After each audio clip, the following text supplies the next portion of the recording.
Assalamu alaikum. Dear learners and viewers, welcome back to our online class once again. My dear beloved students, accept my cordial love and best wishes from the core of my heart on behalf of Memru Kandi Chapchagram High School, Matulab North, Chandpur. I am Nasrullah and I am working as an English teacher in this institution. Dear students, I hope all of you are staying at your home, and I also desire that you are carrying your study regularly during this pandemic and you are also safe and sound. I am also great now. Dear learners, I am here to conduct a lecture on verb. I discussed about verb in my previous class, but it could not be completed. Actually, this is the second class on verb. If you want to get a clear conception about verb, you have to watch my previous video. Now, I would like to give you more information about verb. Dear students, you know that English is full of information, English is full of rules. So, be serious, be careful. If you don't serious or if you don't be attentive, you will not be benefited. So, let's start our class. Dear students, I have written some examples for you. Please read it carefully. They made him captain, rice sells cheap, the book is printing, the workers help one another in doing work. She absented herself from the meeting. The girl looks happy. She seems to be tired. We fly kites. He ran a race. Different types of verbs are given here. The students, in my last class, I discussed about different types of verbs, such as what is verb, finite verb, non-finite verb, primary verb, auxiliary verb, primary auxiliary and modal auxiliary, transitive verb and intransitive verb. The students, can you remember what is transitive verb and what is an intransitive verb? I think you can. A transitive verb needs an object to complete the sentence. An intransitive verb does not need any object to complete the sentence. What's the difference between transitive and intransitive verb? Basically, an object is the fundamental difference between transitive and intransitive verb. I think you understand me.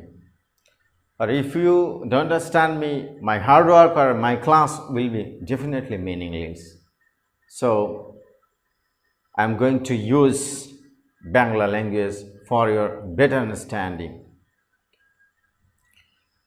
আমরা গত ক্লাসে শিখেছিলাম transitive intransitive verb কাকে বলে, but এগুলোর definition এগুলোর classification শেখা হয় নাই। আজকে সে সম্পর্কে আলোচনা করব। ট্রানজিটিভ ভার্ব এখানে অবজেক্ট থাকে, ইনট্রানজিটিভ ভার্বে অবজেক্ট থাকে না। ট্রানজিটিভ ভার্ব চার প্রকার।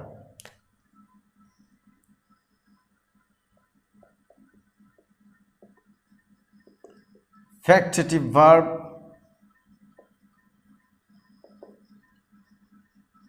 causative verb,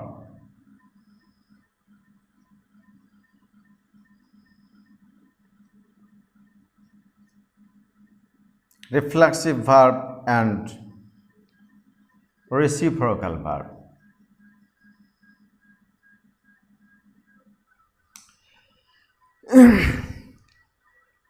Dear students, please take your note paper and write down the informations.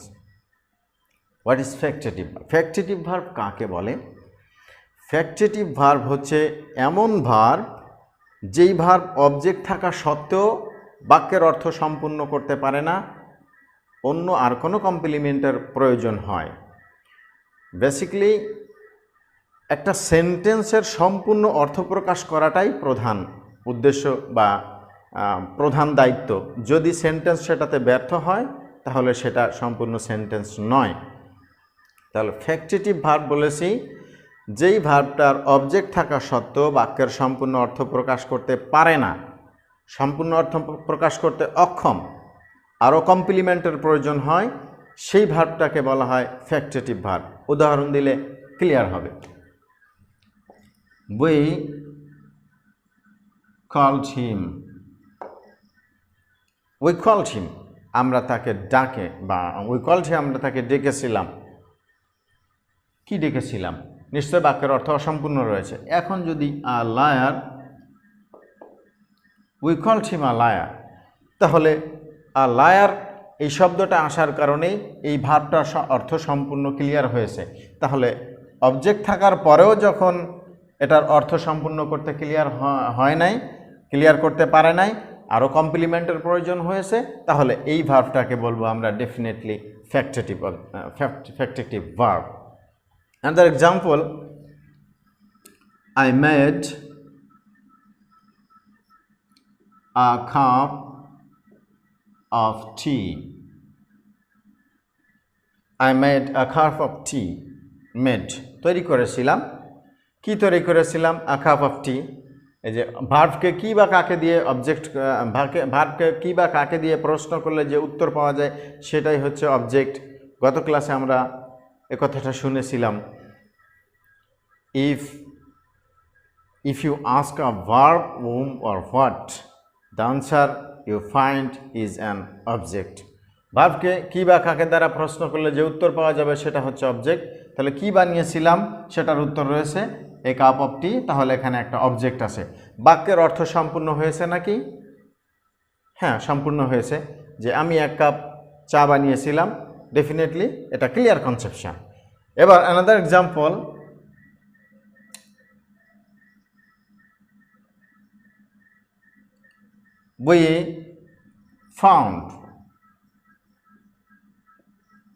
we found him absent.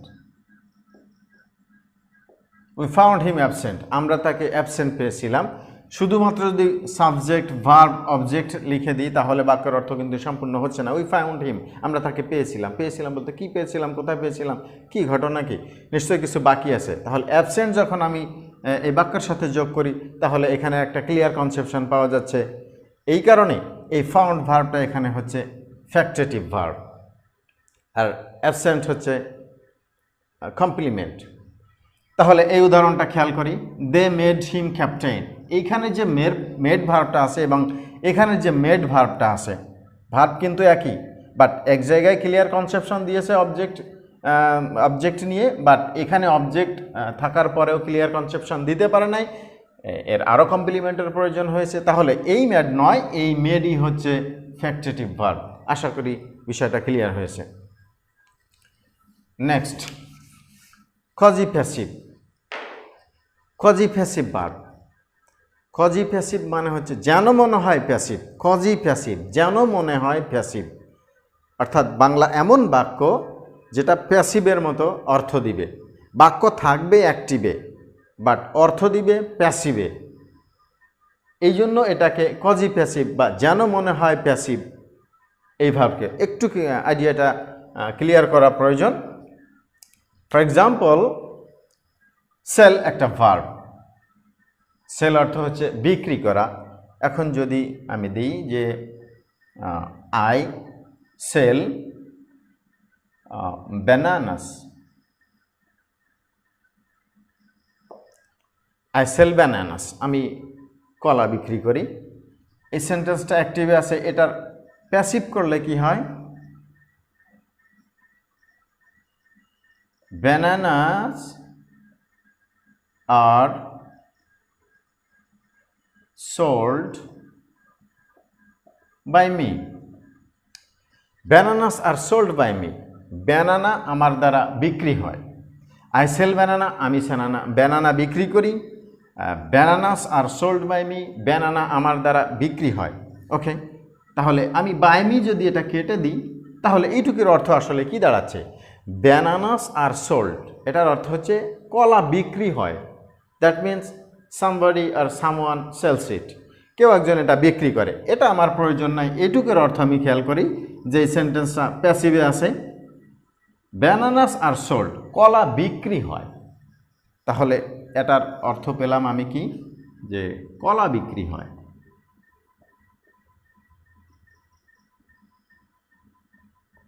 বাক্যটা আছে কিন্তু প্যাসিভে। এখন example, rice sells cheap. Rice sell cheap, এই বাক্যটার অর্থ কি? রাইস সেলস চিপ, আমরা জানি যিনি সাবজেক্ট থাকবেন তিনি কাজটা করেন, অর্থাৎ ভার্বের কাজটা সাবজেক্টে করেন। বাট এই বাক্যর অর্থ হচ্ছে রাইস সেলস চিপ, চাল সস্তায় বিক্রি হয়। That means somebody or someone sells it. চাল সস্তায় বিক্রি হয়, বাক্যটার অর্থ কিন্তু প্যাসিভ। এই যে রাইস, এটা যদি সাবজেক্ট হয়ে থাকে, এই সাবজেক্টে কি এই কাজটা আসলে করতেছে? রাইসে কি সেল করতেছে? মানে মিস্টার রাইস সে সেল করে না, কিন্তু এই বাক্যের ভিতরে রাইস সাবজেক্ট হিসেবে বসে আছে, বাট সে কাজ করে না। এখন এই বাক্যটা অ্যাক্টিভে আছে, এই বাক্যটা প্যাসিভে আছে। এটার অর্থ হচ্ছে কলা বিক্রি হয়, আর এটার অর্থ হচ্ছে চাল বিক্রি হয়। তাহলে এটা অ্যাক্টিভে আছে, এটা আছে প্যাসিভে। তাহলে অ্যাক্টিভে বাক্য থাকা সত্ত্বেও, এটার আমি সেল দিয়ে একটু আগে যে উদাহরণ দিয়েছিলাম, আই সেল ব্যানানাস, আমি কলা বিক্রি করি, তা আমি বিক্রি করি, এটা অ্যাক্টিভের অর্থ ঠিক আছে। আর এখানে চাল বিক্রি করে নয়, চাল বিক্রি হয়, চাল বিক্রি হয়, তাহলে এখানে কলা বিক্রি হয়। তাহলে প্যাসিভের অর্থটা হচ্ছে কলা বিক্রি হয়, আর এখানে হচ্ছে অ্যাক্টিভের অর্থ চাল বিক্রি হয়। তাহলে প্যাসিভ আর অ্যাক্টিভ দুইটাই কিন্তু একই ধরনের অর্থ দিয়েছে। বাক্য আছে অ্যাক্টিভে, অর্থ দিচ্ছে প্যাসিভে। এই ভার্বটার নাম হচ্ছে এখন কজিপ্যাসিভ ভার্ব, বা প্যাসিভের মতো মনে হয় এমন বাক্য। এমন বাক্যের ভার্বটাকে বলা হয় quasi passive verb. Actually it is active in syntactic and semantic structure. বাক্যের মধ্যে অ্যাক্টিভের রূপ ধারণ করে থাকবে, বাট অর্থ দিবে প্যাসিভে, সেই সমস্ত ভার্বকে বলা হয় কজিপ্যাসিভ ভার্ব। Another example,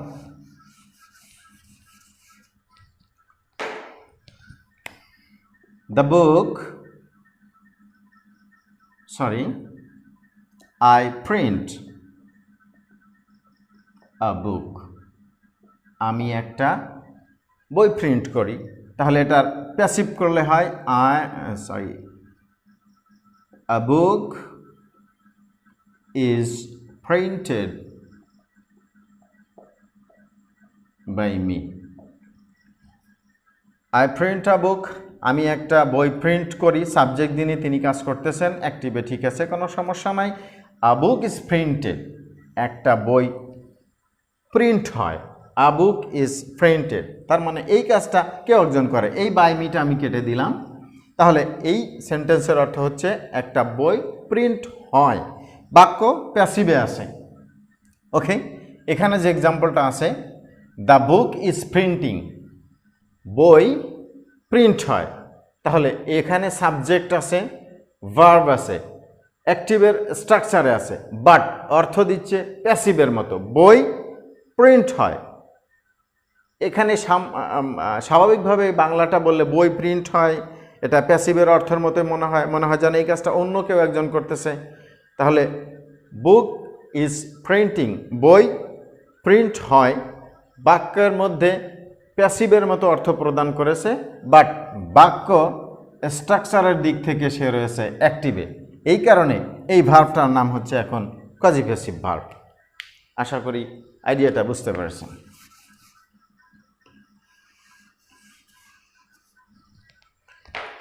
এরপর হচ্ছে reflexive verb. Reflexive verb, students আমরা পড়েছিলাম রিফ্লেক্সিভ প্রোনাউন, অর্থাৎ সেলফ। রিফ্লেক্সিভ প্রোনাউন কোনটা? রিফ্লেক্সিভ প্রোনাউন হচ্ছে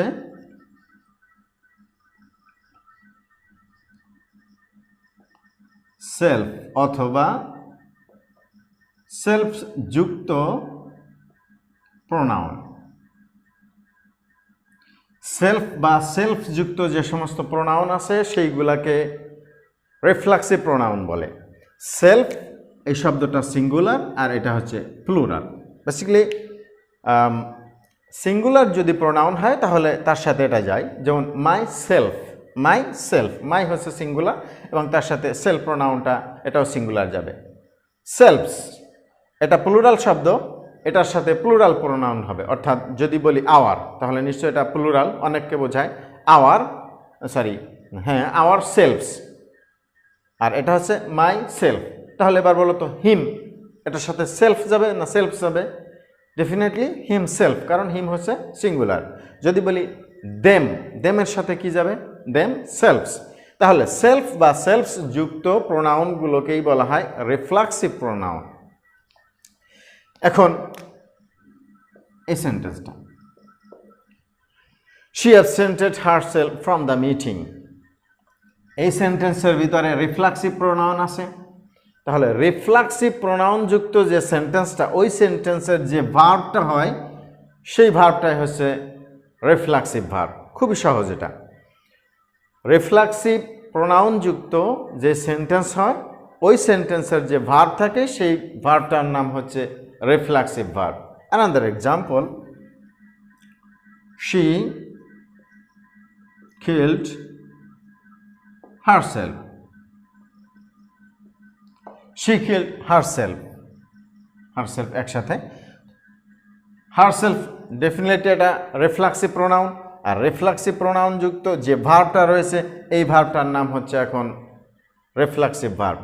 তার মানে এক কথায় আমরা বলতে পারি অবজেক্টের জায়গাটাতে যদি আমরা রিফ্লেক্সিভ প্রোনাউন দেখি, অর্থাৎ সেলফ বা সেলফযুক্ত কোনো প্রোনাউন শব্দ আমরা অবজেক্টের জায়গাতে পেয়ে যাই, তাহলে এই বাক্যের যে ভার্বটা আছে সেটার নাম হচ্ছে reflexive verb.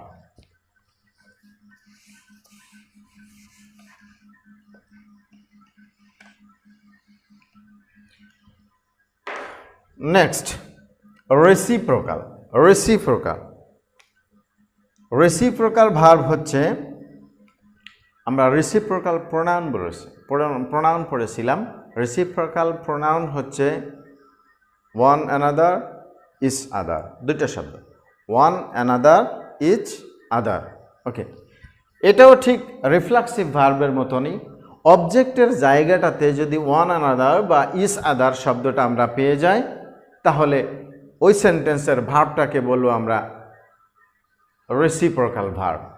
Example, the workers help one another. One another এটা রেসিপ্রোকাল প্রোনাউন রয়েছে, এই বাক্যের ভিতরে যে ভার্বটা আছে এটার নাম হচ্ছে এখন reciprocal verb. Another example, I and you love each other. আমি এবং তুমি একে অপরকে ভালোবাসি। তাহলে অবজেক্টের জায়গাটাতে আমরা পেয়ে গেলাম ইজ আদার। ইজ আদার পেয়ে গেলে এখন এই ইজ আদার যুক্ত যে সেন্টেন্সটা তার ভিতর যে ভার্বটা আছে এই ভার্বটা ডেফিনেটলি এটাকে বলবো এখন রেসিপ্রোকাল প্রোনাউন।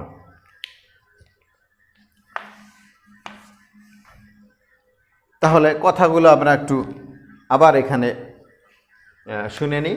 ফ্যাক্টেটিভ ভার্ব হচ্ছে অবজেক্ট থাকা সত্ত্বেও বাক্যের মধ্যে সম্পূর্ণ অর্থ প্রকাশ করতে পারে না, আরও একটা কমপ্লিমেন্ট প্রয়োজন হয়। তাহলে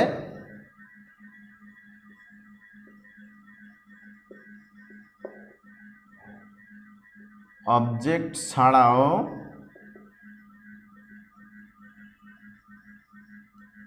কমপ্লিমেন্ট প্রয়োজন হয়। কজি প্যাসিভ ভার্ব, এই সেন্টেন্সটা অ্যাক্টিভে থাকবে বাট প্যাসিভের মতো অর্থ দিবে। অ্যাক্টিভে থেকে প্যাসিভ এর মতো অর্থ প্রকাশ করে। রিফ্লেক্সিভ ভার্ব হচ্ছে সেলফ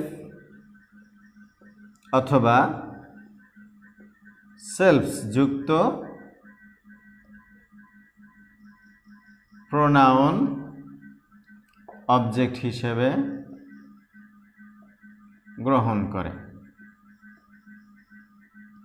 যে বাক্যে সেলফ বা সেলফযুক্ত প্রোনাউন অবজেক্ট হিসেবে গ্রহণ করবে ওই বাক্যের ভার্বটাকে বলা হবে রিফ্লেক্সিভ ভার্ব। রেসিপ্রোকাল ভার্ব হচ্ছে অন অ্যানাদার আর ইচ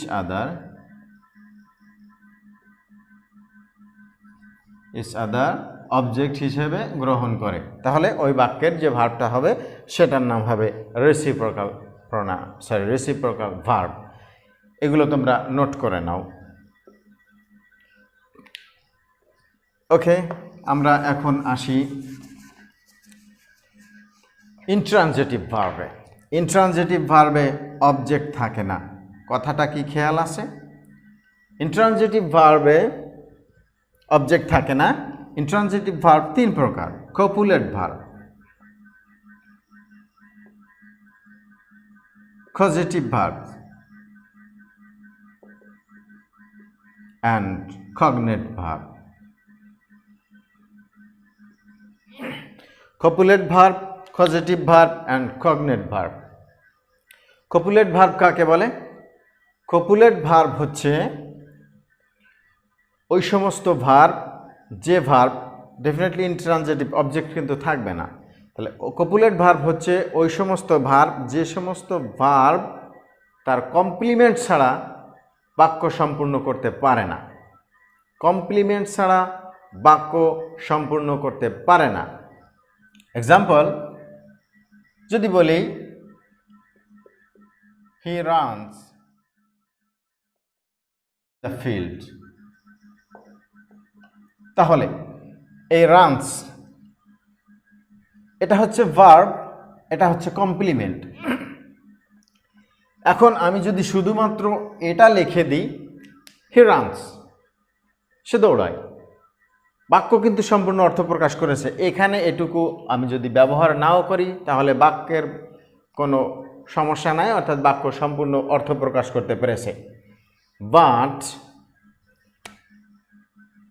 যদি লিখি এই সেন্টেন্সটা খেয়াল করি, the girl looks happy, happy যদি আমি কেটে দিই দ্য গার্ল লুকস, কিছু একটা বাকি আছে। দ্য গার্ল লুকস, মেয়েটাকে দেখা যায় কি দেখায়, কেমন দেখায়, স্যাড নাকি হ্যাপি নাকি, তাহলে নাকি বিউটিফুল, তাহলে নিশ্চয়ই এই শব্দটা কিন্তু এই বাক্যের এই লুকস ভার্বের কমপ্লিমেন্ট হিসেবে কাজ করেছে। এটা অবজেক্ট নয়, এটা complement.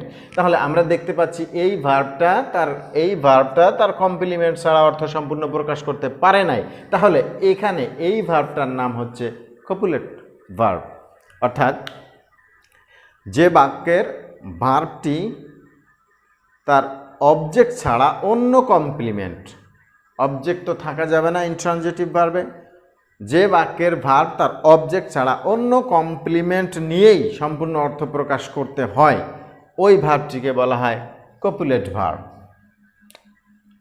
Another example, she seems to be tired. She seems, তাকে মনে হয়, এটুকু বলে আমি যদি ছেড়ে দিই she seems, তাকে মনে হয়, কি মনে হয়? বাক্যের অর্থ সম্পূর্ণ হয় নাই, এখানে আরও কমপ্লিমেন্ট প্রয়োজন হয়েছে। এটা কিন্তু অবজেক্ট নয়, অবজেক্ট ছাড়া কমপ্লিমেন্ট।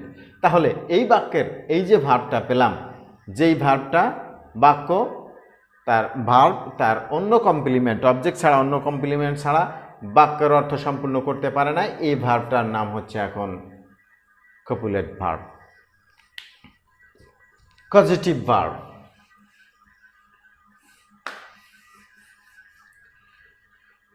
কজেটিভ ভার্ব হচ্ছে এমন ভার্ব, আমরা জানি বাক্যে যিনি সাবজেক্ট থাকেন তিনি কিন্তু কাজটা করে থাকেন, সাবজেক্ট যিনি তিনি কাজ করবেন। For example bird,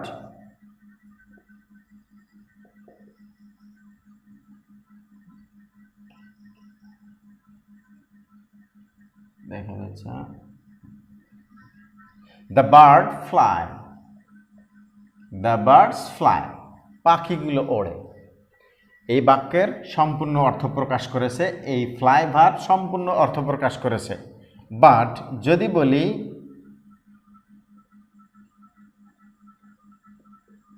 we fly kites. পার্থক্যটা হচ্ছে এখানে যিনি সাবজেক্ট আছেন তিনি এই কাজটা নিজেই করেন, ভার্বে কিন্তু ওড়ে। আর এই বাক্যের মধ্যে পার্থক্যটা হচ্ছে উই ফ্লাই কাইটস, আমরা ঘুড়ি উড়াই। তাহলে ফ্লাইটা কে করে? আসলে আমরা করি।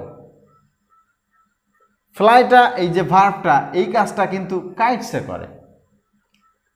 উই ফ্লাই কাইটস, আমরা ঘুড়ি উড়াই। সাবজেক্ট বসে আছে জনাব সাবজেক্ট সাহেব, বাট তিনি নিজে এই কাজটা করতেছেন না, অন্য কাউকে দিয়ে করাচ্ছেন। সেটাই হচ্ছে পজিটিভ ভার্ব। অর্থাৎ বাক্যে সাবজেক্ট থাকবেন, সাবজেক্ট হিসেবে বসে থাকবেন, বাট উনি কাজ করবেন না, কাজ অন্য কেউ করবে। যেমন আমরা সচরাচর একেবারে সবাই, একেবারে 99% লোকে বলি যে আমি চুল কাটাই, আমি চুল কাটাই। আমি হচ্ছে বাক্যের মধ্যে সাবজেক্ট। তাহলে আপনি কি এভাবে কাটেন চুল? যদি কেটে থাকেন, definitely you are a hair dresser by profession.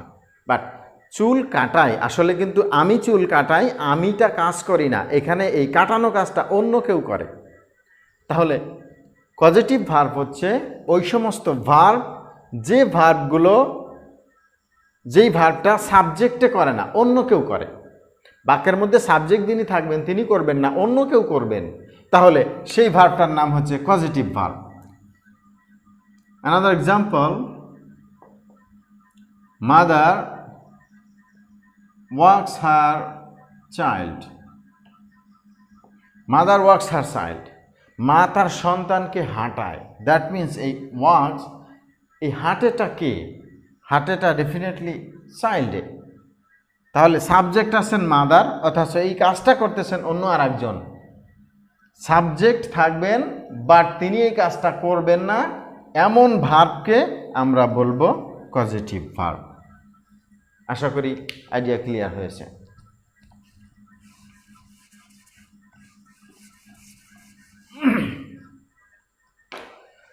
যদি আর একটা সেন্টেন্স বলি,